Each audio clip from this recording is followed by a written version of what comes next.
Hello guys, उम्मीद है कि आप सब लोग खैरियत से होंगे। अच्छा, लास्ट जो जितने मेरे पार्ट्स किए हैं उसके अंदर मैंने डिफरेंट आपको एक एप्लीकेशन तैयार करके दिखाई थी, जिसके अंदर आप इंसर्ट भी कर सकते हैं, डिलीट भी कर सकते हैं, अपडेट भी कर सकते हैं। ठीक है।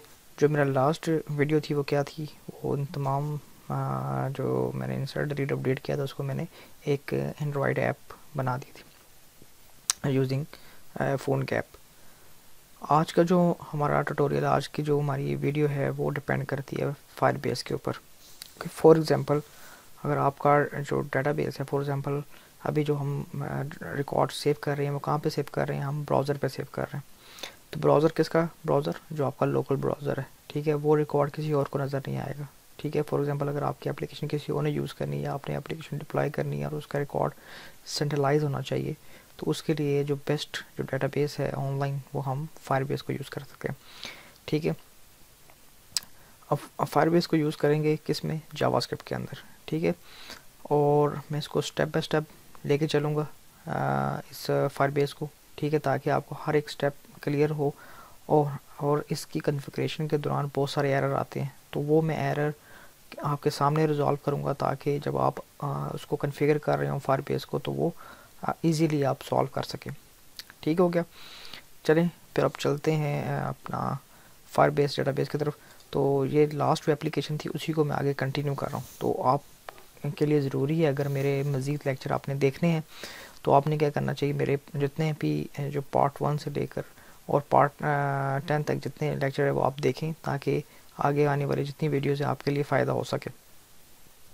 तो फायरबेस डेटाबेस को यूज़ करना, इंसर्ट करना, डिलीट करना, अपडेट करना मैं अपने वे से कराऊंगा, जो कि जो मेरा वे है सिंपल वे के साथ सारा काम करना। और भी तरीके मज़ीद होते हैं कि किस तरह आप इंसर्ट करें, डिलीट करें, अपडेट करें, वो समथिंग एल्स। उसमें नोड जेएस आ जाता है, नोड जेएस फॉर्मेट आ जाता है, नोड जेएस सिंटैक्स आ जाता है।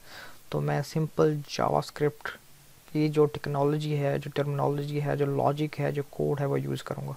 ठीक है जी, चलें जी अब स्टार्ट करता हूँ। न्यू फोल्डर बनाता हूँ मैं यहाँ पे, इसका नाम रखता हूँ फायरबेस।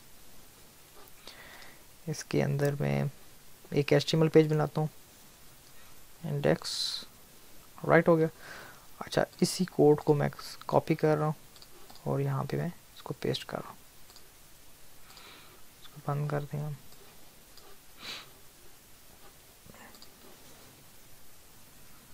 ठीक है जी, फायरबेस यूजिंग जावास्क्रिप्ट, ये आज का आपका लेसन है। अच्छा, जितने भी स्क्रिप्ट्स होते हैं वो बेहतर ये होता है कि आप उसको जहाँ पे बॉडी का टैग एंड हो रहा है उससे ऊपर लिखें। फॉर एग्जाम्पल ये स्क्रिप्ट का टैग है तो यहाँ पे आप स्क्रिप्ट के सारे टैग डाल सकते हैं, स्क्रिप्ट का कोड भी यहाँ पे डाल सकते हैं। अच्छा, अब क्या करना है हमें, ठीक है, बाकी कोड हम नहीं छेड़ते अभी। अभी हम फायरबेस की कॉन्फ़िगरेशन कर लेते हैं। ठीक है जी, फायरबेस की कॉन्फ़िगरेशन के लिए क्या करना है आपने, आप ब्राउज़र ओपन करें और उस ब्राउज़र के ऊपर लिखें जी गूगल फायरबेस। ठीक है जी, ये आपके पास लिंक आ जाएगा, इसको आप क्लिक करें तो आपके पास ये स्टार्टिंग एप्लीकेशन आएगी। अगर आप फॉर एग्जांपल आपके ब्राउज़र के अंदर आपका जीमेल अकाउंट कॉन्फ़िगर्ड है तो ये बाय डिफ़ॉल्ट आपके पास ये भी स्क्रीन आ जाएगी। नहीं है तो आप उसको साइन इन करके इसको अपने जीमेल अकाउंट से साइन इन करें और आप उसको कॉन्फ़िगर कर लें।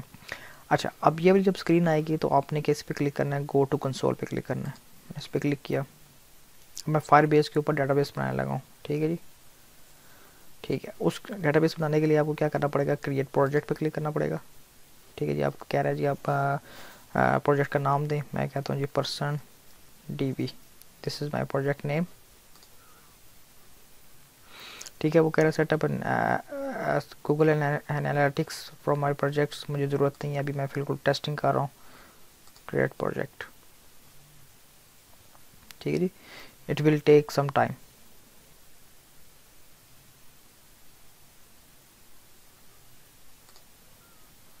ठीक है जी, तो ये मेरे पास एक एप्लीकेशन सामने नज़र आ रही होगी। ये मेरे पास एक प्रोजेक्ट बन गया जिसका नाम है लिख दिया पर्सन डीबी, राइट हो गया। अच्छा, अब क्या करना है, मैंने इसके अंदर एक टेबल बनाना है। पर्सन डीबी के अंदर मैंने टेबल बनाना है फॉर एग्जांपल पर्सनस के नाम से। ठीक है जी, वो मैं कैसे बनाऊंगा, फॉर एग्जांपल मैंने डेटाबेस पे क्लिक किया,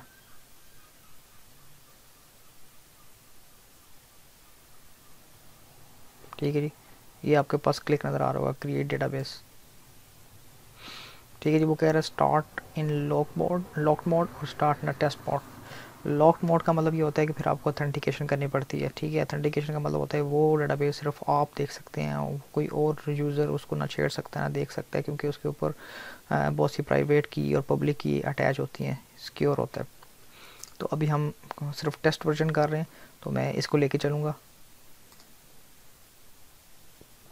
ठीक है, ये स्क्रीन क्या कहती है, ये स्क्रीन वो उस पर्पज़ के लिए होती है कि आपका डेटाबेस है वो कहाँ पे पड़ा होगा। फॉर एग्जांपल मेरे पास जो डिफ़ॉल्ट लोकेशन आ रही है वो क्या आ रही है, यूएस सेंट्रल। ठीक है, जो आप ये दफ़ा यूज़ कर लेंगे लोकेशन, वो दोबारा आप उसको चेंज नहीं कर सकते। तो देख लें जो सा आपका सेंट्रलाइज डेटाबेस आप चाहते हैं। फॉर एग्जांपल आप चाहते हैं कि मेरा किसी और लोकेशन पे आए, तो ये डिफरेंट लोकेशन उन्होंने दी हुई हैं। इन लोकेशन में आप जो भी आपको सूटेबल लगता है वो लोकेशन आप सर्च करें और उसको सेलेक्ट कर लें। ठीक है जी, मैं इसी को लेके चल रहा हूँ।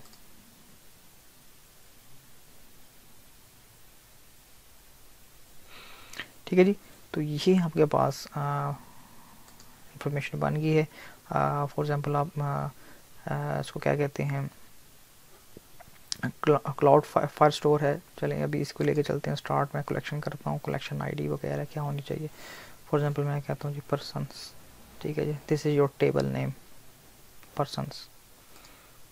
ठीक है, अच्छा डॉक्यूमेंट आईडी इसको देने की ज़रूरत नहीं है, ये खुद ब खुद आपका फायर बेस है खुद जनरेट करेगा। ठीक है, हर रो की प्राइमरी की खुद जनरेट करेगा, आपको प्राइमरी की बनाने की ज़रूरत नहीं है। ठीक है, वो एक हैश वैल्यू होती है, उस हैश वैल्यू को ये ऑटो इंक्रीमेंट करके जो भी इसकी सिचुएशन एल्गोरिदम है, इसका बहुत ज़बरदस्त एल्गोरिदम है कि वो एक दफ़ा जो आईडी जनरेट होती है दोबारा तो जनरेट नहीं हो सकती। अच्छा, अब क्या करना है, हमने देखना है कि कौन कौन सी फील्ड हमें चाहिए थी। फॉर एग्जांपल हमने ये प्रोजेक्ट बनाया हुआ था पर्सन, उसमें हमें आईडी तो नहीं चाहिए हमें, लाइक इसको तो मैं यहाँ से रिमूव कर दूँगा। फिर हमारे पास क्या क्या नेम है, ईमेल एड्रेस है। फॉर एग्जांपल मैं कहता हूँ नेम, उसकी टाइप स्ट्रिंग है, वैल्यू कुछ भी नहीं। दूसरी हमारी फील्ड क्या है जी, ईमेल स्ट्रिंग, वैल्यू कुछ भी नहीं। और ये क्या है हमारे पास, एड्रेस। स्पेलिंग सेम रखें ताकि इसको फ़ायदा होगा बाद में। नेम ईमेल एड्रेस, ठीक है, और इसको आपने क्या कर दिया, सेव। अच्छा, अब ये जो कलेक्शन है, कलेक्शन मतलब आपका जो टेबल है, उस टेबल की जो उन्होंने खुद ब खुद, ये देखें इसकी आईडी बनाई हुई है, ये आईडी किसके रिलेटेड है, ये इस पर्सन की है। ठीक है, बाकी हर एक रिकॉर्ड की अपनी आईडी जनरेट करेंगे ये। ठीक हो गया। अच्छा जी, अब क्या करना है, अब हम कोड पे आ जाते हैं। हमें एरे की ज़रूरत नहीं है, हमें आई इंडेक्स की ज़रूरत नहीं है। व्हेन पेज लोड, अभी इस चीज़ को भी कमेंट कर दें आप फ़िलहाल, अभी हमें एडिट की ज़रूरत नहीं है। फर्स्ट ऑल हम इंसर्ट करके कोशिश करेंगे। आई प्लस प्लस की ज़रूरत नहीं है, इसकी ज़रूरत नहीं है। बाकी नेम ईमेल एड्रेस पर्सन को वैलिडेट किया, और इसकी जगह, इन दो की जगह हमने अब क्या काम करना है, फायरबेस का कोड लिखना है। अब फायरबेस का कोड लिखने के लिए आपको क्या करना पड़ेगा, फायरबेस का जो डेटाबेस है, जो प्रोजेक्ट है, उसको आपने इनिशियलाइज कराना होगा। इनिशियलाइज कराने के लिए आपने क्या करना पड़ेगा,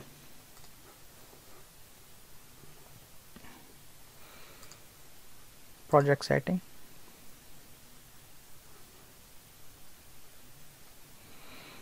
ठीक है जी, प्रोजेक्ट सेटिंग पे गए, उधर वो कह रहा है कि कौन सी ऐप के अंदर आप अपना फायरबेस का प्रोजेक्ट है वो आप यूज़ करना चाहते हैं।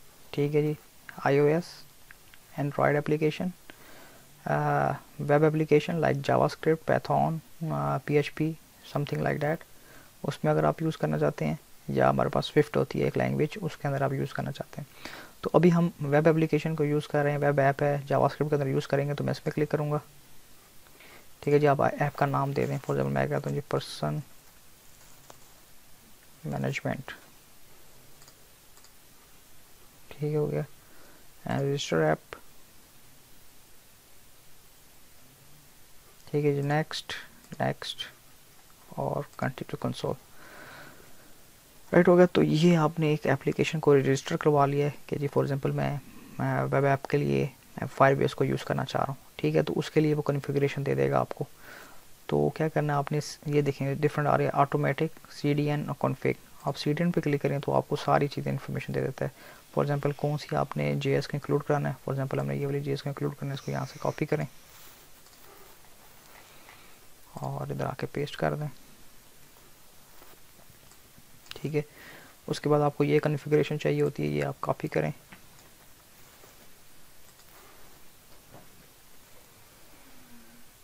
ठीक है, इस पेज लोड के साथ आप डाल दें, ठीक है। तो ये जो कोड है ये सारा का सारा आपको जनरेट कर देता है फायरबेस का जो कंसोल है, ठीक है। इसके अंदर आपको एपीआई की जो है सब कुछ, क्योंकि देरी बात है, ये आप चीज़ें खुद तो नहीं बना सकते, ये आपको फायरबेस जो डाटाबेस को उसको यूज़ करने के लिए, लाइक कनेक्शन स्ट्रिंग कर लें या डाटाबेस को कनेक्टिविटी के लिए ये सारी चीज़ें यूज़ हो रही होती हैं, ठीक है। ये कर लिया आपने फायरबेस की जावास्क्रिप्ट जो फाइल है वो भी इंक्लूड करा दी, फायरबेस इंस्टॉल हो गया आपके पास, कॉन्फ़िगर हो गया। Now you have to insert a record in Firebase database. उसके लिए क्या करना पड़ेगा, Firebase dot database dot ref. ये डॉट रेफ क्या करता है, डॉट रेफ बताना होता है किस टेबल को आप चूज़ करने जा रहे हैं। फॉर एग्जाम्पल डेटाबेस, ठीक है, मैं कहता हूँ जी पर्सन्स, तो इधर आप पर्सन्स लिखेंगे, ठीक है। किस टेबल को आपने चूज़ करना है, मैंने पर्सन्स के टेबल को चूज़ करना है। डॉट पुश, पुश का मतलब ये होता है उसके अंदर रिकॉर्ड डाल दें, ठीक है जी। अब पुश के अंदर क्या जाएगा, पहला जो आर्गूमेंट जाएगा वो आपका पर्सन का ऑब्जेक्ट जाएगा, ठीक है। दूसरा आर्गूमेंट क्या होता है आपका फंक्शन, फंक्शन होता है कि फॉर एग्जांपल कि वो ये जो सी कमांड है उसने वो आया, उसके अंदर पुश किया है, वैल्यू को पुश किया है, डेटाबेस में इंसर्ट किया या नहीं किया, फंक्शन, ठीक है जी। एरर, अच्छा, अब इसको आसान तरीका मैं ऐसे कर सकते हैं कि मैं यहाँ पे शो मैसेज कर लें, ठीक है, ये फंक्शन है। इस शो फंक्शन को, शो मैसेज को मैं यहाँ बना लेता हूँ, सॉरी, शो मैसेज, ठीक है जी। एरर रिटर्न करता है या एरर अगर एम्प्टी होगा तो उसका मतलब आपका सक्सेसफुली एक्सिक्यूट होगी कमांड, अगर वो एरर में कुछ पड़ा हुआ है इसका मतलब कुछ एरर है आपके पास, तो आप चेक लगाएंगे इफ एरर, देन आप अलर्ट करा लें एरर। एल्स में क्या करना है आपने, एल्स में ये सारा कुछ जो यहाँ पे पड़ा हुआ था वो आप यहाँ डाल दें, ठीक है। अब वो क्या है, पहले वैलिडेट करेगा, वैलिडेट करने के बाद फायरबेस पे जाएगा, डेटाबेस रेफरेंस किस डेटाबेस के अंदर मैंने पुश करना है, ये दिस इज द पर्सन्स, उसके अंदर ऑब्जेक्ट किया और ये हमारे पास क्या आ जाएगा, फंक्शन आ जाएगा, ठीक है। और इस फंक्शन को मैंने यहाँ डिक्लेयर कर दिया सेपरेटली, ठीक है। इसको आप यहाँ पे भी लिख सकते हैं, ठीक है, लेकिन मैंने कन्फ्यूजन को दूर करने के लिए मैंने क्या किया, उस मेथड को कॉल करा लिया यहाँ पे, उस मेथड को मैंने नीचे डिफाइन कर दिया। अच्छा, अब ये एप्लीकेशन हम चेक करते हैं, अपडेट का फंक्शन भी नहीं चलेगा अभी फ़िलहाल, गरीब बात, अभी हमने सिर्फ इंस्टॉल करना। इसको मैं व्यू इन ब्राउज़र करता हूँ, ठीक है। हम चेक करते हैं, हमारे पास फायरबेस इंस्टॉल हो गया, कॉन्फ़िगर हो गया, कंसोल पे जाते हैं, देयर इज़ नो एरर, ठीक है जी, फायरबेस का कोई एरर नहीं आ रहा। अच्छा, अब मैं क्या करता हूँ, कोई वैल्यू इंसर्ट कराते हैं, सबमिट। जब मैंने सबमिट पे क्लिक किया तो उसने कहा जी Firebase dot database is not a function, ठीक है। तो ये आपको एरर लाजमी आएगा, तो इस एरर को आपने सॉल्व करने के लिए क्या करना पड़ेगा, दोबारा कोड में जाएं और जो स्क्रिप्ट का टैग है, स्क्रिप्ट के टैग के अंदर से ये जो ऐप है इस ऐप को रिमूव कर दें, सिर्फ और सिर्फ आप लिखें फायरबेस डॉट JS, ठीक है। पेज मैंने दोबारा रिफ्रेश किया, एक वार्निंग आ रही होगी, इस वार्निंग को आप इग्नोर करें। अच्छा, मैं दोबारा सबमिट पे क्लिक करता हूँ। अच्छा, अब मैंने सबमिट पे क्लिक किया तो मेरे पास क्या आ रहा है, error permission denied, permission denied. इसका मतलब है कि मैं उस डेटाबेस के ऊपर काम नहीं कर सकता, परमिशन मुझे नहीं है, ना रीड करने की ना राइट करने की। अब परमिशन देने के लिए मुझे क्या करना पड़ेगा, मैं दोबारा से डेटाबेस पे जाता हूँ, यहाँ पे आप देखा होगा क्लाउड फायर स्टोर, ठीक है, इस पे आप चेंज नहीं करेंगे, आप जाएंगे रियल डेटाबेस के ऊपर, this is your real database, ठीक है।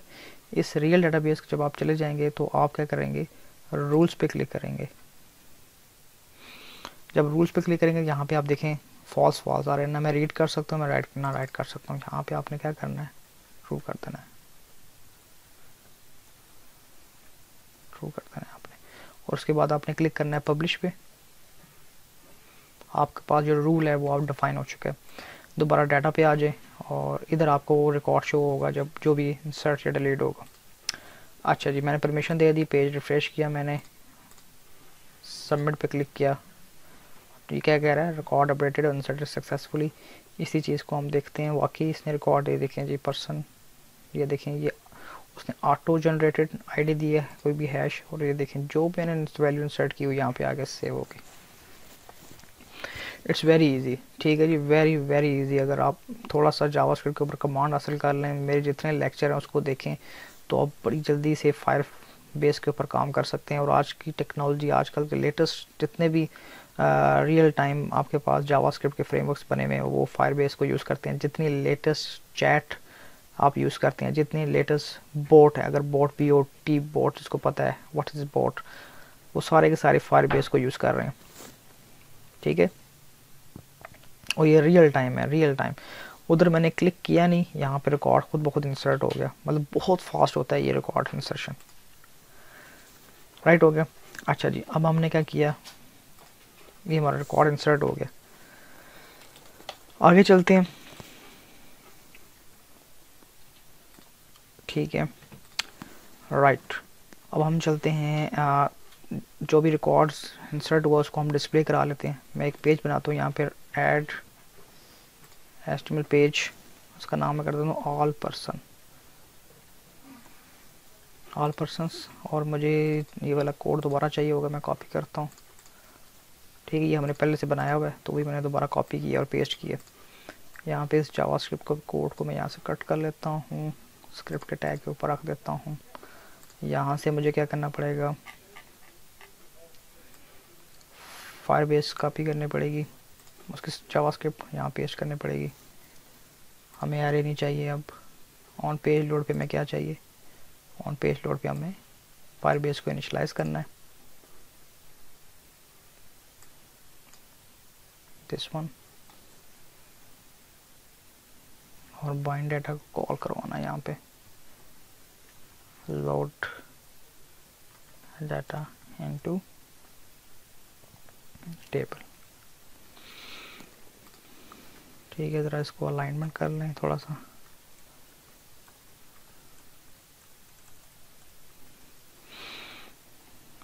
ठीक है जी, कोड अलाइनमेंट हो गया। अच्छा, अब क्या करना है, यहाँ पे आपने कोड लिखना है जो कि डाटा वहाँ से फैच करके लाएगा। अब how to retrieve record from the Firebase, var यहाँ पे कर लें DB equal to Firebase dot database dot ref. इस रेफ के अंदर क्या आएगा, पर्सन्स, ठीक है जी, डॉट,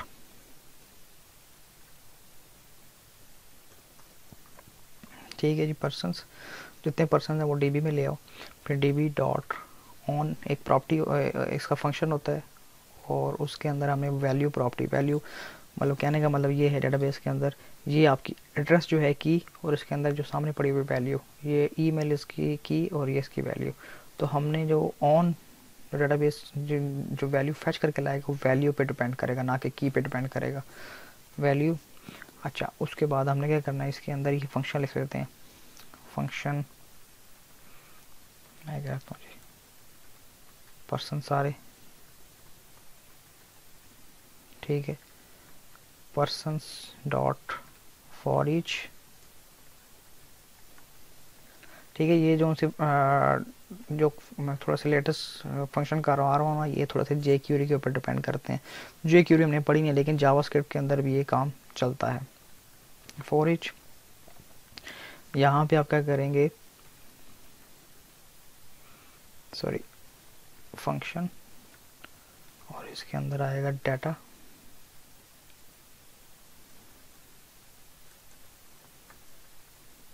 ठीक है। और यहाँ पे आप बनाएं जी var person is equal to data dot val. तो अब ये क्या करेगा, पर्सन का ऑब्जेक्ट आ जाएगा पूरे, और उस पर्सन को आपने पॉपुलेट करवाना है। फॉर एग्जाम्पल इसको मैंने कट किया और पेस्ट किया यहाँ पे इसको P ही कर लेते हैं पर्सन की बजाय, ताकि आगे भी रेंडर हो जाए रिकॉर्ड, राइट हो गया। मेक श्योर ये जो सा आपका है ये ऑन के अंदर आए।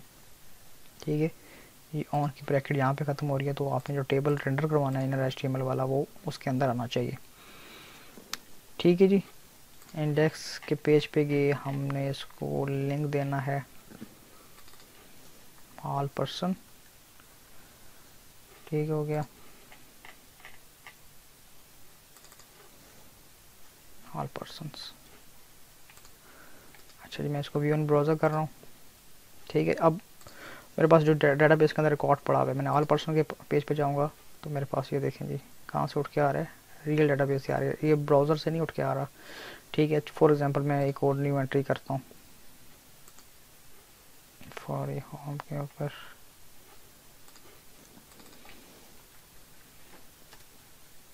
Index all person. ठीक है, मैं करता हूँ firebase.com, this record will be saved in the Firebase database। ठीक है, सबमिट किया मैंने, रिकॉर्ड सबमिट, ऑल पर्सन पे गया हूँ और ये देख लीजिए डेटाबेस ये लोकल स्टोरी से नहीं उठा रहा, ये लाइव उधर से उठा रहा है, और आप देख लें लाइव के अंदर उसने दूसरी एंट्री भी कर चुका है वो। ठीक हो गया। अच्छा, आप क्या करते हैं, फटाफट आगे चलते हैं। डिलीट की मैं डिलीट पे क्लिक करूँ तो क्या हो, रिकॉर्ड डिलीट हो जाए फ्रॉम फायरबेस। ठीक है, आईडी तो हमारे पास आई हुई है, राइट। अब हमने फॉर ये तो नहीं चाहिए, हमें फॉर लूप नहीं चाहिए। अब यहाँ पे क्या करेंगे हम, फायरबेस डॉट डेटाबेस डॉट रेफ पर्सन जो पर्सन है, फॉर एग्जांपल अब ये देखें एक हायरार्की बन रही है सारी की सारी, एक person, this is a parent. ठीक है, इस पेरेंट के अंदर ये चाइल्ड है। ठीक है, मैं किस चाइल्ड को डिलीट करना चाहता हूँ, इस आईडी को, person dot child ID dot remove function error if error alert error else आपने जो ये वाला फॉर रिमाइंड टेबल वो आपने डालना है, बाकी इस फॉर ईच लूप हमको ज़रूरत नहीं है। अच्छा जी, अब ये हमने कोड कंप्लीट कर लिए, अब हम इसको रन करते हैं, रन। ठीक है, मैं सेकंड रिकॉर्ड को डिलीट करता हूँ, या फर्स्ट को कर लेंगे। Do you want to delete, okay. अब उसने यहाँ पे एरर दी है, मैंने आपको कहा था कि आपको एरर आएंगे तो उस एरर को आपने सॉल्व करना है। ठीक है जी, वो कह रहा है कि मेरे पास आईडी नहीं आ रही। ठीक है, हम यहाँ पे ब्रेक पॉइंट लगा लेते हैं, इस पर क्लिक करता हूँ। ये देखें जी, वो कह रहा है जी आईडी अनडिफाइंड है, और अगर हम डिलीट पे जाते हैं अनडिफाइंड आ रहा है। ठीक है, यहाँ पे अनडिफाइंड आ रहा है। अब हमने की कौन सी चाहिए, हमें ये वाली की चाहिए, दिस वन। तो इसके लिए मैं क्या करूँगा, इसमें आएगा डाटा डॉट की। ठीक है, इस डाटा की, इस पूरे डाटा की जो की है वो मेरे पास आए। ठीक है, इसी तरह डाटा डॉट की, ये आपने किया। दोबारा से पेज रिफ्रेश करता हूँ मैं,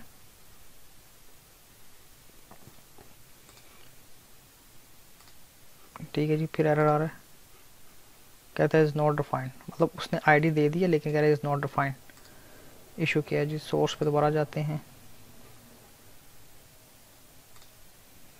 तो इसके पास आ ही नहीं रहा। इसका मतलब है आईडी जो हम पास कर रहे हैं वो एज ए इंटीजर पास करें। अब ये इंटीजर नहीं है, ये वारचार है। ठीक है, तो वारचार के लिए हमें क्या करना पड़ेगा, यहाँ पे सिंगल कोट लगाने पड़ेंगे, ये यहाँ पे ऐसे। इसके ये तो वैसे भी उसने यूआरएल पे जाना, यहाँ पे ज़रूरत नहीं है। ये डिलीट के अंदर आपने क्या करना पड़ेगा, इसको सिंगल कोट के अंदर डालनी पड़ेगी। ठीक है जी, दोबारा रिफ्रेश, डिलीट, और ये डिलीट हो गया रिकॉर्ड आपके पास। ठीक है, रिकॉर्ड आपके पास डिलीट हो गया। एडिट पर जब क्लिक करे तो वो सही जा रहा है, PID उसकी की बाकी पास कर रहा है। अब हमने क्या करना है, यहाँ से वैल्यू उठानी है और यहाँ पे पॉपुलेट करा देनी है। उसके लिए क्या करूँगा, मैं इंडेक्स पेज पे जाऊँगा, ये वाला कोड जो मैंने कमेंट किया था उसको अनकमेंट करूँगा, मुझे ये नहीं चाहिए कोड, इसको रिमूव कर दें। ठीक है, मुझे यहाँ से ID चाहिए, और if ID is not equal to null, अच्छा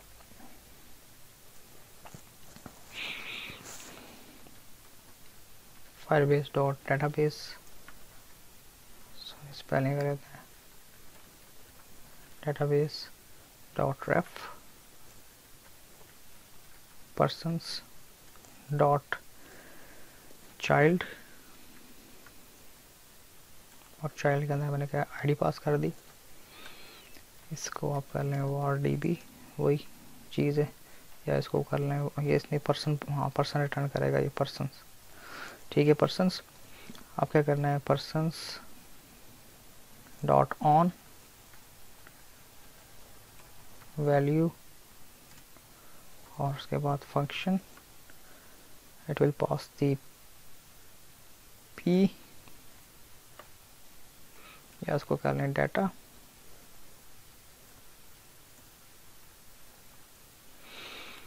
ठीक हो गया। और यहाँ पे आप कर लें war p is equal to data dot value. यहाँ पे क्या चीज़ आप देखेंगे, यहाँ पे अब मैं फॉर ईच लूप नहीं लगा रहा। क्यों नहीं लगा रहा, क्योंकि जारी बात है इस ID के अगेंस्ट में एक ही रिकॉर्ड आएगा, मल्टीपल रिकॉर्ड तो आएंगे नहीं, इसलिए फॉर ईच लूप लगाने की ज़रूरत नहीं है। अच्छा, इस वाले काम को उठा के मैंने क्या करना है, इसके पास पेश कर देना, और ये वाला काम मैंने क्या कर देना, डिलीट कर देना।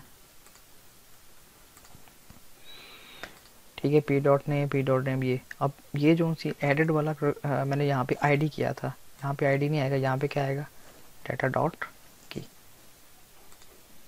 ठीक हो गया, इस चीज़ को फ़ौरन से मैं रिफ्रेश करके देख लेते हैं। ये लिखें जी, आपके पास फायरबेस उसके जो भी ID थी उसने वहाँ से उठा कर, फॉर एग्जांपल दोबारा से पेज पे जाता हूँ, एडिट पे क्लिक करता हूँ, तो उसने क्या किया, firebase@gmail.com वो सारे रिकॉर्ड एंटर करके ले आया। और हम देख लेते हैं इस एडिट के बटन की जो ID है उसने, ये देखें जी, उसने ID भी उठा ली हुई है। तो अभी तक तो ठीक जा रहा है। अब हमने क्या करना है, रिकॉर्ड को अपडेट करना है। अच्छा जी, अपडेट के फंक्शन में आए, ठीक हो गया। यहाँ पे this is not person ID, सब war ID कर लें सिंपल, ये इंटीजर ख़त्म करें क्योंकि ये ID इंटीजर नहीं है, ये var_char में है। ठीक है, तो ये ID आ गया। उसके बाद वैलिडेट किया, और उसके इधर हम क्या कर देंगे, फायरबेस डॉट डेटाबेस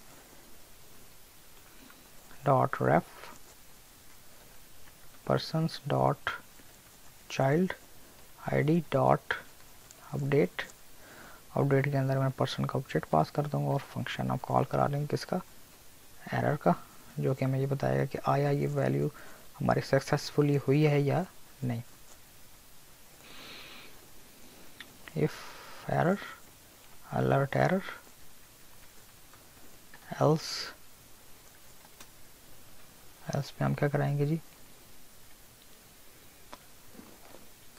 ये फॉर लूप में ख़त्म, और ये हमारे पास एल्स पार्ट सारा इधर आ जाएगा। ठीक है, let's do with to update Firebase database edit record successfully edit. आप जाके देखें फायरबेस डेटाबेस, क्या बात है मेरी है, फिर फायरबेस डेटाबेस ठीक हो गया। आपने अपडेट भी कर लिया, डिलीट भी कर लिया, और इंसर्ट भी कर लिया। अच्छा, यहाँ पे मैं थोड़ा सा प्रोग्राम और इंटरेस्टिंग करता हूँ। फॉर एग्जांपल जब मैं इंसर्ट करता हूँ यहाँ पे, तो ये थोड़ा सा टाइम लेता है इंसर्ट करते हुए, तो यूज़र को बताना हो फॉर एग्जांपल कि ये भी काम हो रहा है, तो हम यहाँ पे क्या करते हैं, बूटस्ट्रैप को यूज़ करते हैं प्रोसेसिंग के लिए। ठीक है जी,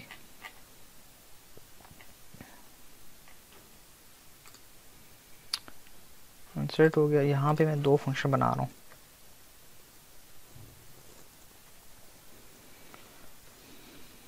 फंक्शन, पहले मैं बता दूं मैं करने क्या जा रहा हूँ ताकि आपको वो क्लियर हो जाए।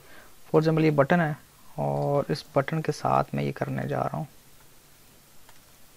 Span class spinner border, spinner border SM, इसके अंदर वही जितने भी SM स्मॉल MD होगा तो उसके लिए मीडियम LG और बड़ा और सो ऑन।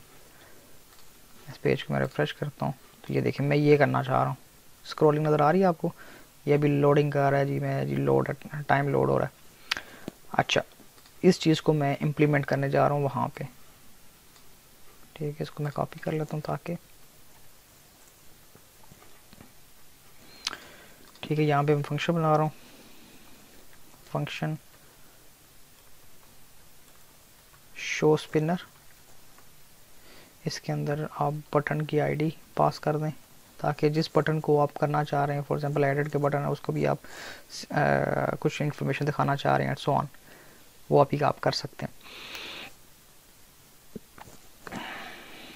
ठीक है जी। तो आप सबसे पहले क्या करें, उसका जो टेक्स्ट है, जो उस बटन का टेक्स्ट है, फॉर एग्जांपल सबमिट है तो सबमिट पहले वो सेव कराएं अपने पास। फॉर एग्जांपल मैं कहता हूँ text document dot gate element by ID, इसके अंदर जाएगा button ID dot inner HTML, ये आपके पास टेक्स्ट आ गया जो भी टेक्स्ट था उसके अंदर। देन आपने क्या किया, document dot gate element by ID button ID dot inner HTML, उसके अंदर आपने जो मैंने ऊपर डिफाइन कराया हुई थी क्लास वो मैंने यहाँ पे कर दी और यहाँ पे आप कर दें सेविंग, ये रिकॉर्ड आपका सेव हो रहा है, राइट। और एक और चीज़ यहाँ पे document dot gate element by ID, और यूज़र क्या करेगा उस बटन को क्लिक ना कर सकता हो तो उसका सेट एट्रीब्यूट कर दें आप डिसेबल्ड, ठीक है। जब आपने शो स्पिनर किया तो जहरी बात है आपने इसको रिवर्ट भी करना है, हाइड स्पिनर, सेम वही चीज़ है, इसका बटन आईडी यहाँ पे रख लें।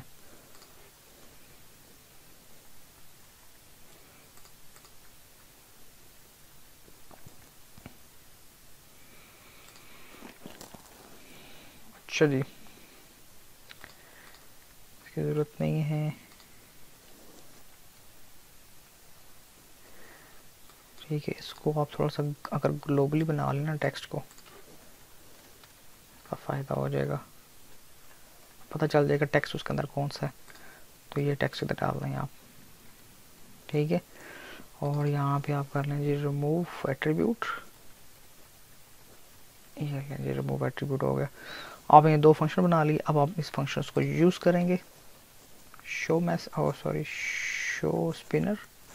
इसके अंदर आपने बटन की आईडी पास करनी है, तो बटन की आईडी हमारे पास क्या है, this button insert, button insert, ठीक है जी। आपका काम परफॉर्म हो गया, फॉर एग्जांपल ये आपका काम परफॉर्म हो गया और आपने यहाँ पे क्या करना है, हाइड स्पिनर, और इसके अंदर भी आपने BTN इंसर्ट पास कर देना है। और अगर आपके पास वैलिडेट नहीं है तो एल्स पार्ट में भी आपने क्या करना है, हाइड स्पिनर, ये चीज़, क्योंकि अगर वैलिडेट नहीं होगा तो आपका स्पिनर तो चलता रहेगा, ठीक है। या फिर आप ऐसे कर लें, स्पिनर चलाएं इधर, चलें, आसान हो जाएगा काम आपके लिए, ठीक है। जब वैलिडेट हो जाएगा तो आपका स्पिनर नज़र आए और उसके बाद डेटाबेस में इंसर्ट कर दे और उसके बाद यहाँ पे अब हाइड करवा लें, ये भी ठीक हो गया यहाँ पे। अच्छा जी, अब पे मैं शो स्पिनर करता हूँ अपडेट के लिए, वैलिडेट में कर देते हैं यहाँ। अब यहाँ पे क्या आएगा आपके पास, टेक्स्ट BTN एडिट, ये BTN एडिट आ गया, और इस फंक्शन के अंदर आप क्या कर देंगे, हाइड स्पिनर, और इस BTN इंसर्ट को आप एडिट कर देंगे और आपका ये काम परफॉर्म हो गया। चलें जी, अब इसको मैं रन कर लूँ, ठीक है जी। मैंने रिकॉर्ड इंसर्ट किया, अब फोकस कीजिएगा इस बटन के ऊपर, मैं क्लिक कर रहा हूँ और ये देखिए क्या होगा इसके साथ, ये देखें, ठीक है ना, कि उसने थोड़ा टाइम लिया और यूज़र उस पर क्लिक भी नहीं कर सकता था क्योंकि मैंने उसको डिसेबल किया हुआ, दोबारा वो अपनी असली हालत में आ गया। इसी तरह मैं ऑल पर्सन के पेज पे जाता हूँ, इस रिकॉर्ड को मैं एडिट करता हूँ, ये मेरे पास रिकॉर्ड आ गया, ठीक है। फरमान अली पाकिस्तान, एडिट, और ये आपके पास सबमिट। आई थिंक वो टेक्स्ट की वैल्यू नहीं उठा रहा उसको, तो वो इट्स नॉट इशू, अब उसको अंदर आप खुद भी चेक लगा सकते हैं, ठीक है। मैं ऑल पर्सन के पेज पे जाता हूँ तो आपके पास अपडेटेड रिकॉर्ड आ रहा होगा, ये देखें जी Pakistan at the end of the आ रहा है। तो इस वीडियो के अंदर आपने फायरबेस डेटाबेस को कैसे कनेक्ट करते हैं यूजिंग जावास्क्रिप्ट, और मैंने बहुत इजी वे में आपको समझाया है, और मेरा नहीं ख्याल कि आपको कोई भी ट्यूटोरियल, कोई भी बंदा इतने इजी वे में फायरबेस को सिखा सकता है। तो अगर आपको मेरी वीडियो पसंद आई है, प्लीज़ इसको लाइक करें, शेयर करें और मेरे चैनल को सब्सक्राइब करें। सी यू गाइस।